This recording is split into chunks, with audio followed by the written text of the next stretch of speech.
నమస్తే రమగారు. నమస్తే జయ. రమగారు, సంక్రాంతి వచ్చేసింది. సో దగ్గరలో సంక్రాంతి కనిపిస్తోందా? బ్రహ్మాండంగా కనిపిస్తుంది.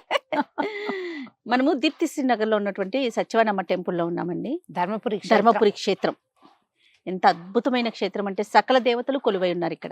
ఆకుపచ్చగా కూడా ఉంది. ఎప్పుడు స్టూడియోలోనే మాట్లాడతాం కదా, ఈసారి ఇట్లా కొంచెం మన కోసం చూడండి, ముగ్గులు వేసి గొబ్బెమ్మలు అన్ని రెడీ చేశారండి. సంక్రాంతి అట్మాస్ఫియర్ కనిపించాలని ఒక ముఖ్య ఉద్దేశం, అంటే మళ్ళీ చూపించాలి అనేసి.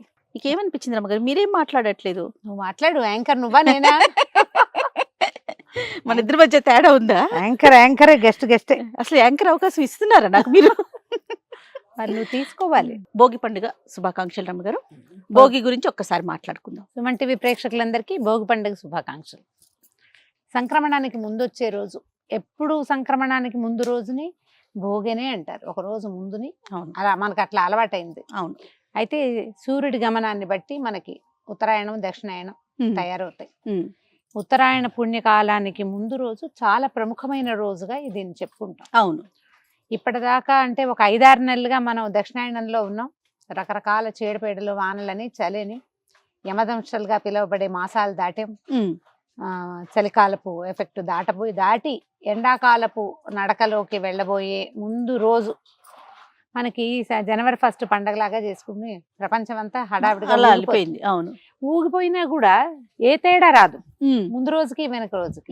ఇవాళ ఒక్క రోజులో ఎంత తేడా వచ్చేస్తుందో, వాతావరణం మారిపోతుంది, సూర్యకాంతి పెరుగుతుంది, అటుది ఇటు మారుతుంది, ఒకేసారి నడక మారిపోతుంది. అవునండి, ఎంత చేంజ్ వచ్చేస్తుంది ఒక్క రోజుకి. పండగ మర్నాడు వచ్చేసరికల్లా మళ్ళీ పూర్తిగా మారిపోతుంది. అంత మార్పులకి కారణమైన ఈ రోజుని మనం భోగిని ప్రత్యేకంగా చేసుకుంటాం. అంటే ఇప్పుడు కొంచెం సీజన్స్ అటు ఇటు అవటం వల్ల మనం కాస్త ఈ పంటల కాలాలు అవి తెలియటం లేదు, కానీ పూర్వం కనీసం కొంతకాలం క్రితం అయితే సరిగ్గా పంటలు ఇంటికి వచ్చే రోజులు, హరిదాసులు వచ్చే కాలము. పైగా మనం ఏం చేస్తామంటే ఈ ధను సంక్రమణ నుంచి ఈ 4 రోజులు నెలగంట పెట్టుకుని ముగ్గులు వేసుకుంటాము. అవును. తర్వాత ఏమో ఈ ధాన్యం మెల్లిగా ఒక్కొక్కటి ఇల్లు చేరటం మొదలు పెట్టింది. దాన ప్రక్రియ ఒకటి శ్రీకారం చుడతాము.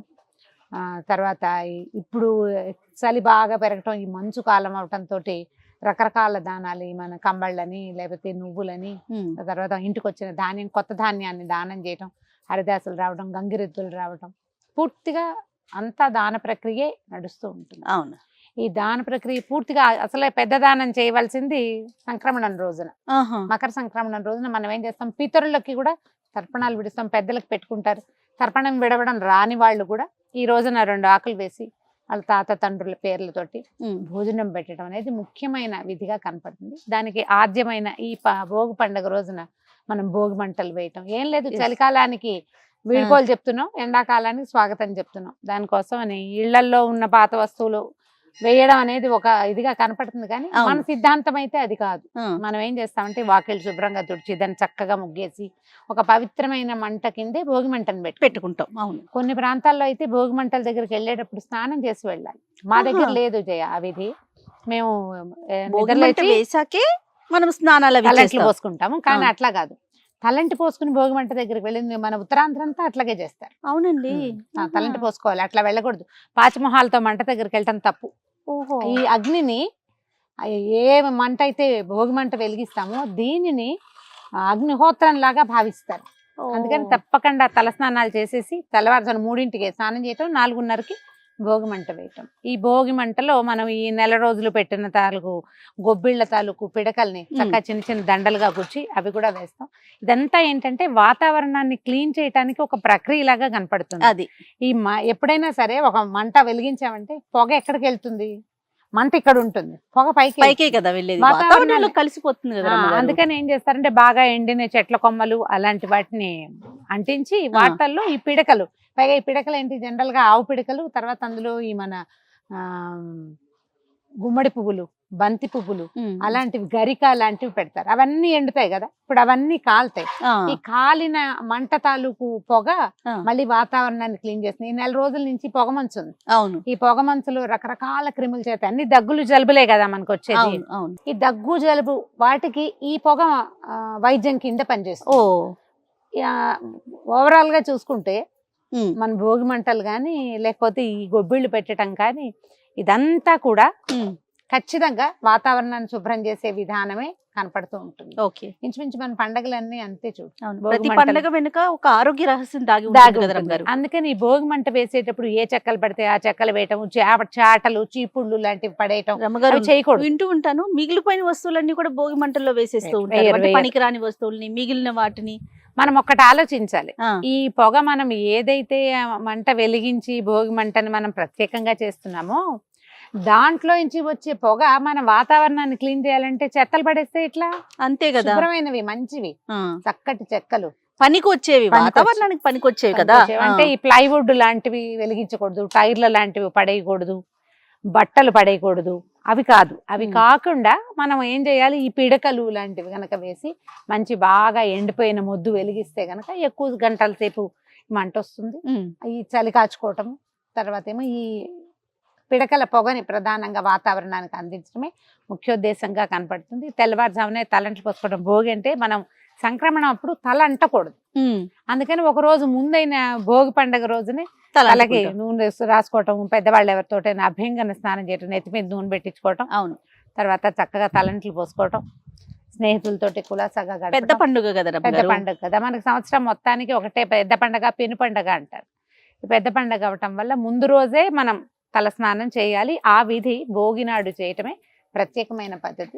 చక్కగా నువ్వు రాసుకోవటం, ఒంటికి అభ్యంగనం చేయటం, ఎక్కడున్న వాళ్ళైనా పండక్కి ఇంటికి వచ్చేసేయటం. కొత్త అల్లుళ్ళకి ఫస్ట్ పండుగ అంటే ఇంకా మరీ విశేషం. కొత్త కోడళ్ళకి, కొత్త అల్లుళ్ళకి విశేషమైన పండుగ ఉంటుంది. భోగి నాడు తప్పకుండా చేయవలసింది ఏంటంటే నువ్వులు తింటాం.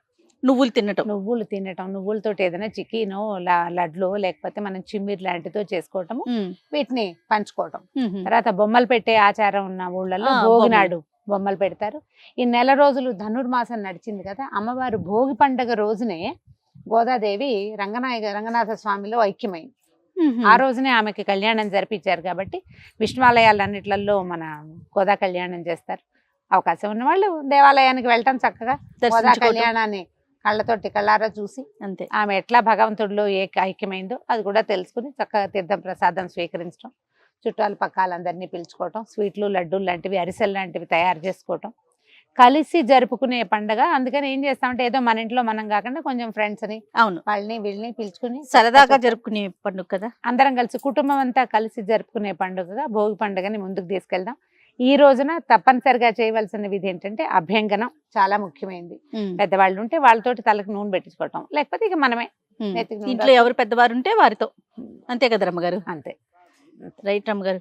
మన సంస్కృతి సాంప్రదాయాల్ని, మన ఆచారాల్ని ముందుకు తీసుకెళ్లేవే పండుగలు, అంతే కదా రమ్మగారు. అంటే మనం మర్చిపోకుండా చేసే, మామూలు రోజుల్లో మన జనజీవన స్రవంతిలో రకరకాలు జీవనంలో పరిగెడుతూ ఉంటాం కదా, పరిగెత్తడం మానేసి ఒక రోజు తాపీగా కూర్చోటం, నడవటం, మన విధానాన్ని ఆలోచించి ఏమేం చేసేవాళ్ళు, అమ్మ వాళ్ళు ఏం చేసేవాళ్ళు, పిల్లలకి భోగిపళ్ళు పోయటం మనం చేస్తే రేపు రోజు మన పిల్లలకి అది అలవాటు ముందుకెళ్తుంది కదా. సంస్కృతి ముందుకెళ్ళాలంటే ఆచరిస్తేనే సంస్కృతులు ముందుకెళ్తాయి. ఈ భోగి పండుగ రోజున భోగిపళ్ళు పోయటం ఒకటి విధానంగా కనపడుతుంది.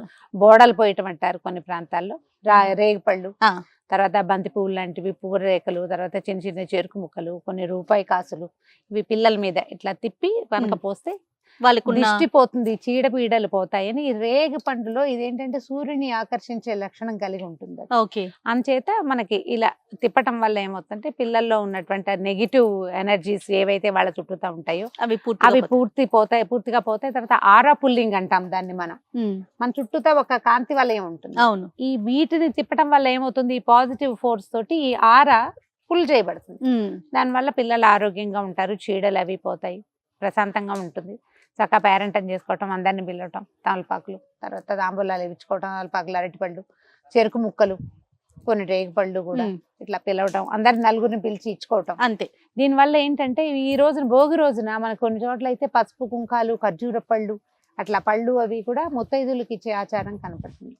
బ్రాహ్మణులకి దానం చేసే ప్రక్రియ కనపడుతుంది. మన ప్రాంతాల్లో ఏది ఉంటే ఆ విధిని తప్పకుండా ఆచారాన్ని మాత్రం ఫాలో అవ్వండి. దీన్ని మానేయకండి. కనీసం ఎంత కుదిరితే అంత చేయటం.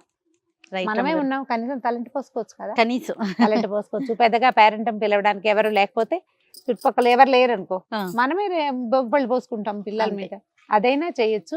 కొంచెం 9 సంవత్సరాల లోపల పిల్లలకి భోగిపళ్ళు పోసుకోవచ్చు. పేరెంట్ అలాగా చేయగలిగితే ఇక మరీ మంచిది, మనకు ఓపిక ఉండి చేయగలిగితే. ఊళ్ళలో ఆచారాలు బాగా నడుస్తాయి జయ. ఈ పండుగలకు మాత్రం ఖచ్చితంగా ఫాలో అవుతూ ఉంటారు. ఏ పద్ధతి అయితే ఉంటుందో అది మాక్సిమం కనుక కనిపిస్తుంది. అవును. మనం కూడా సిటీలో ఉన్నా కూడా రమగారు ఇప్పుడు చేయొచ్చు. పెద్ద పెద్ద అపార్ట్మెంట్స్ లో కూడా చక్కగా అందరూ కలిసి చేసుకునే సంస్కృతిలోకి వచ్చామండి. అది మనము కనీసం టీవీలో చూసేనే నేర్చుకుంటున్నాం, చెయ్యాలి అని చెప్పి కలుస్తున్నారు అందరూ కూడా సామూహికంగా. అవును. అది రమగారు పండగలు జరుపుకుంటే బాగుంటుంది.